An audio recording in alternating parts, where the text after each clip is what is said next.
Rasulullah bersabda, al-ulama'u warathatul anbiya. Itu khalifah daripada Rasulullah.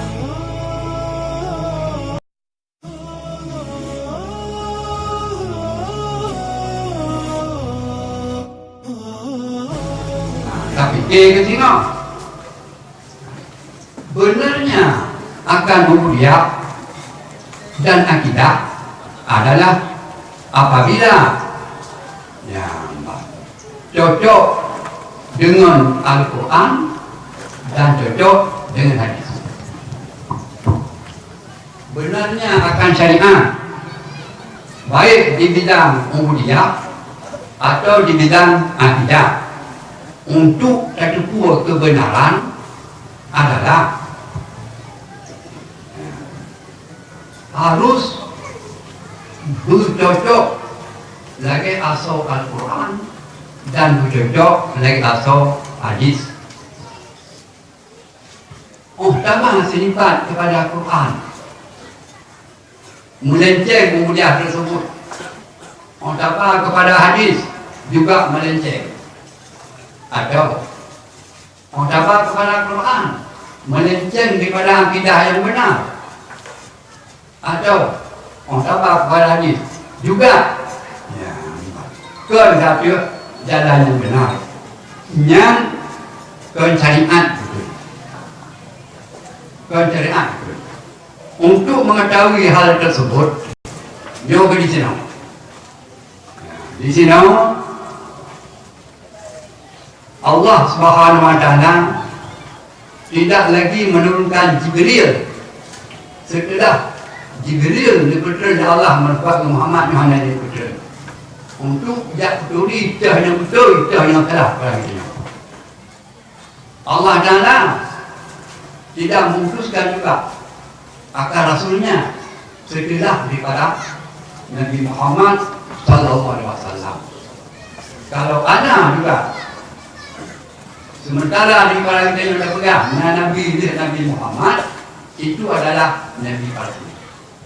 Jibril hanya dikatakan kepada kita gaya purna agama. Nabi hanya dibangkit oleh Allah Taala kepada kita untuk purna agama. Suatu yang purna agama kepada kita maksudnya lebih belum masa sudah berdekatan dengan kiamat. Maka di sini muslimin dan muslimat sekalian, baik gadah lengkap,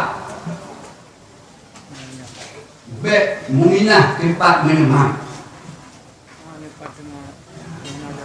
Rasulullah Sallallahu Alaihi Wasallam nikubah gelandawan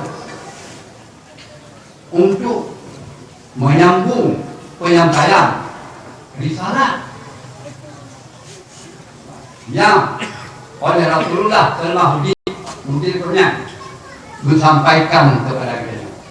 Tapi setelah beliau itu wafat kembali kepada Allah, siapakah mengganti Rasulullah Sallallahu Alaihi Wasallam? Hanya salah meneman, tidak lain tapi adalah al-ulama. Allah dalam Al-Quran itu innama yakhshallaha min ibadihil ulama. Kemudian Rasulullah bersabda, ulama ummati madratul anbiya liman qablakum. Di hadis yang lain Rasulullah bersabda, al-ulama warathatul anbiya. Itu khalifah daripada Rasulullah, pengganti daripada Rasulullah untuk menyampaikan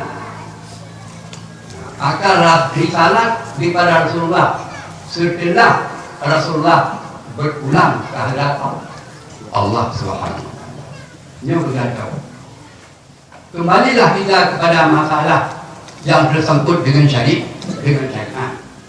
Kepada siapa dan dengan siapakah kita yang berharapan untuk mengetahui benar dan tidak benarnya ubudiyah, untuk mengetahui benar dan tidak benarnya akidah, tidak kepada yang lain, hanya adalah kepada ulama. Inilah khalifah Rasulullah Inilah waris kepada Rasulullah. Jadi bak sudut-sudut jenau, bak sudut jenau sangat perlu untuk berdekatkan diri dengan ulama. Dari kenapa kau? Dari kerana di Aceh di jenau sudah berluasa ada ajaran yang dah namakan Islam, tapi itu adalah melenceng daripada kebenaran Islam. Melenceng setelah atas sifat dengan Al-Quran dan adalah atas sifat dengan